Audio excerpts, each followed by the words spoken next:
mission, UN and others, and Irina Vereshchuk, for this opportunity to save hundreds of lives of residents of Mariupol who have spent more than 60 days hiding in bomb shelters in our fortress, so to say, in Azovstal steel factory. And now this evacuation mission is going on, and we hope that soon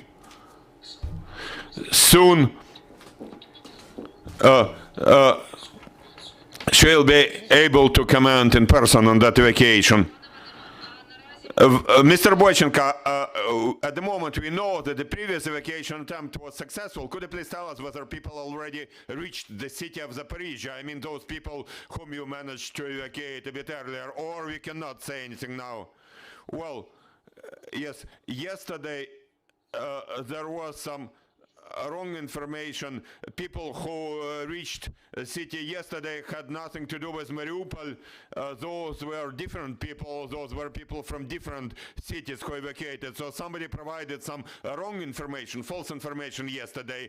That mission is going on right now, and we are eagerly awaiting when that evacuation mission will reach the city of Zaporizhia, and then Ms. Vereshchuk, Irina Vereshchuk, will be able to comment. I would like to thank her for that, and she will be able to comment and to tell you about those obstacles in the course of that very important mission. Mr. Boichenko, could you please tell us, well, something like an hour ago there was a message, there was information from Deputy Commander of Azov Regiment, Sviatoslav Paralmar, who said that the attack on Azovstal steel factory started. Do you have any information? Can you comment?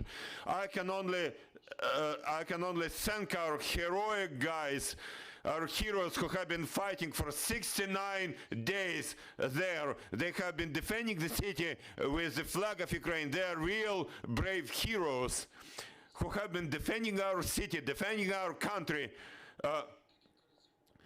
pushing back, resisting the enemy who outnumbers them by several times. Unfortunately, every day there are sad news. Every day there is some shelling. Every day our heroic warriors have to defend that fortress, which is called Azovstal steel factory. And now too it's happening. I'd like to ask everybody to support our heroic guys. They're real heroes today. Mr. Boichenko, now about the evacuation of innocent civilians from the city of Mariupol as such. Is it going on? I'm not talking about Azovstal now, but about the city at large. Is it possible to leave it now, or the occupiers have closed any routes from that city to the Ukraine's controlled territory? As we see, for 2 months as running, we have been trying to do something, and Ms. Irina Vereshchuk has been making huge efforts to achieve it, and President of Ukraine Volodymyr Zelensky is making efforts, and there are Red Cross mission and the United Nations, that it's very difficult for them to do it, because we see that the city has been blocked, and only only involvement of international missions enables us to do something, to achieve something. Thank you, Mr. Boichenko. Recently there has been a lot of testimonies by residents of Mariupol, and not only by those from Mariupol, but also by people from towns and villages surrounding Mariupol, saying that some of them have been in filtration camps, for example in Mangush. Is there any information about the operation of such filtration camps? Yes, there is such information. As you mentioned, indeed, the city has been blocked, and if you want to leave the city to either uncontrolled or controlled part of Ukraine, you know, people have to get some sort of document, a certificate, and if you want to get it, you have to wait in line, and that waiting may take 1 month or even more.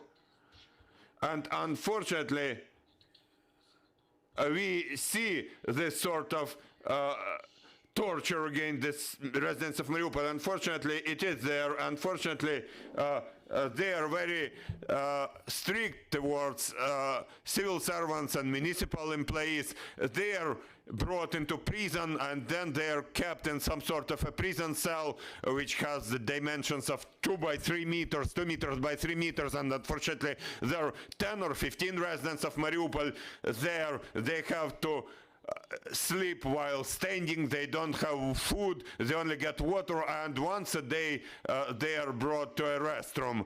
And there have already been testimonies of that type provided by our residents who have left that hell, and they have been testifying to our law enforcement. Unfortunately, that's what's going on in our city. Unfortunately, Russians are very strict about screening of those residents who want to get to Ukraine, to control territory. According to your information, how many people still remain in Mariupol, if you have that information? Many people still stay there, innocent civilians, residents of our Mariupol, who have been waiting for a long time, unfortunately, to be evacuated, and they pray to be evacuated, and we cannot always, not always are we able to carry out that evacuation with our involvement. We have to engage our international partners, international expertise. You know, 100,000 of local residents are still awaiting evacuation from the city of Mariupol. Mr. Boichenko, I know that in your, I think in Dnipro, you have launched some hub which is helping Mariupol residents who managed to leave that hell. Could you maybe tell those who have managed to leave Mariupol what sort of services they can help, how the government can help them? That's extremely important. This is a very important hub, in my view, family support hub. It is helping and supporting local residents of Mariupol in terms of social security, legal support, medical, psychological support, and humanitarian component. Everything at one place, in one building, so you don't need to walk around various places. You just enter one location and you get everything here there in one place.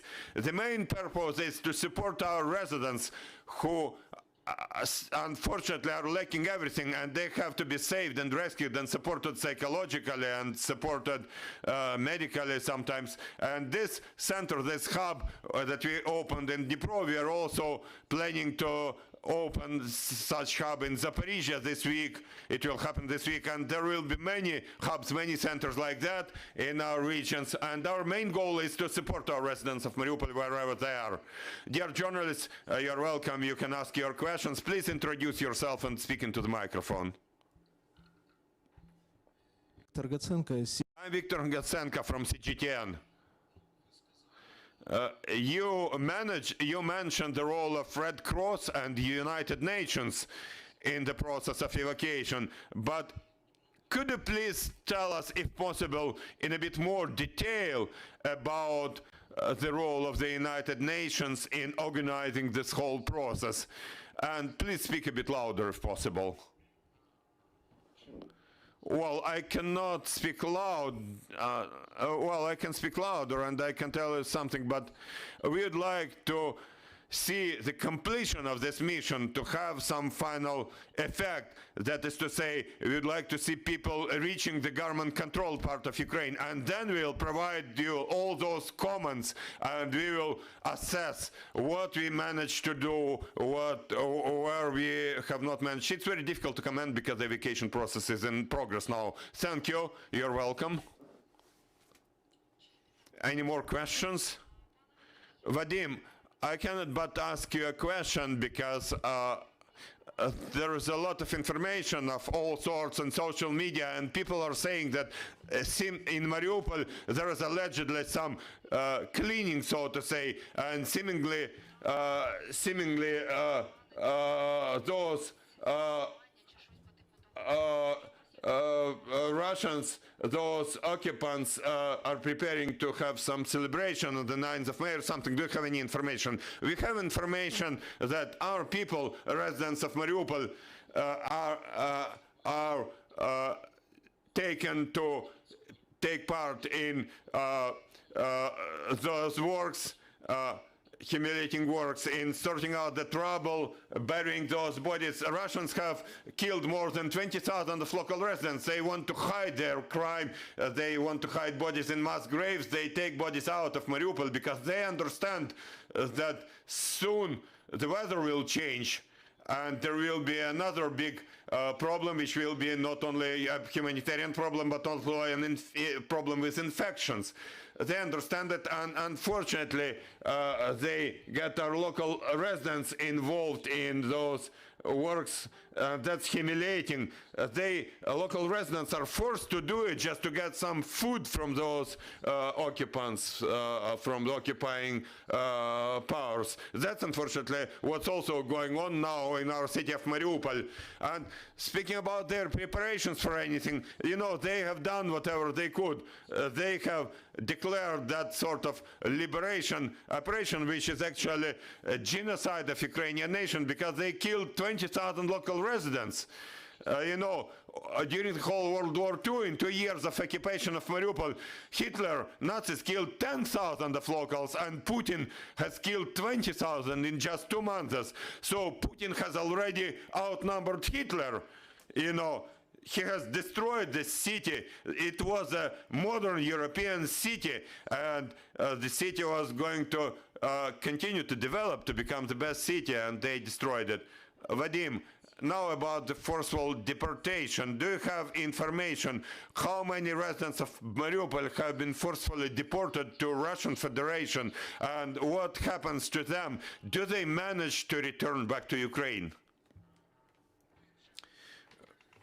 We have already verified the lists of those deported to Russia or to so-called Donetsk People's Republic.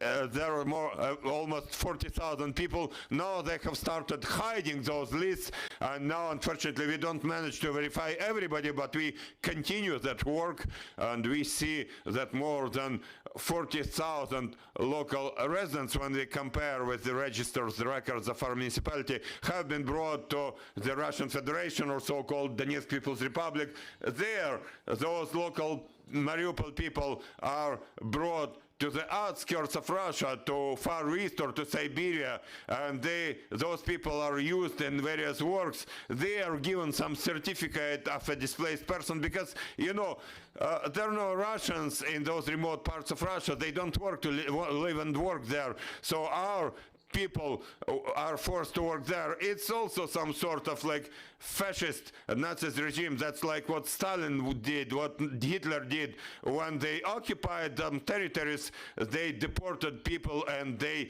engaged those people in some sorts of work where local people did not want to work. So in those outskirts of Russia, we see this demographic influence that 20% of Russian remote areas lost their population, so now our people are deported there. Thank you, Mr. Boichenko. Dear journalists, do you have any other questions?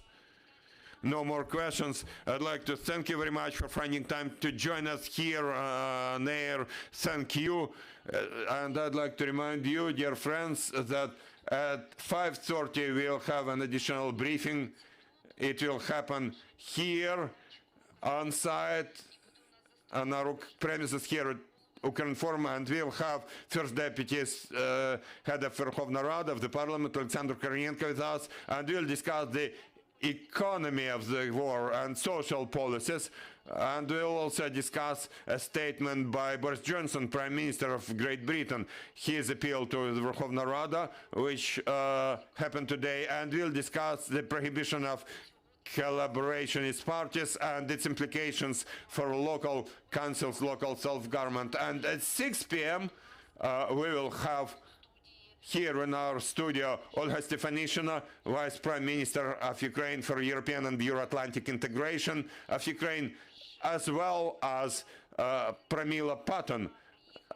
She has come to Ukraine. She has a special representative of the UN Secretary General about sexual violence during wartime, and we'll discuss the support and assistance for those victims of sexual crimes during war.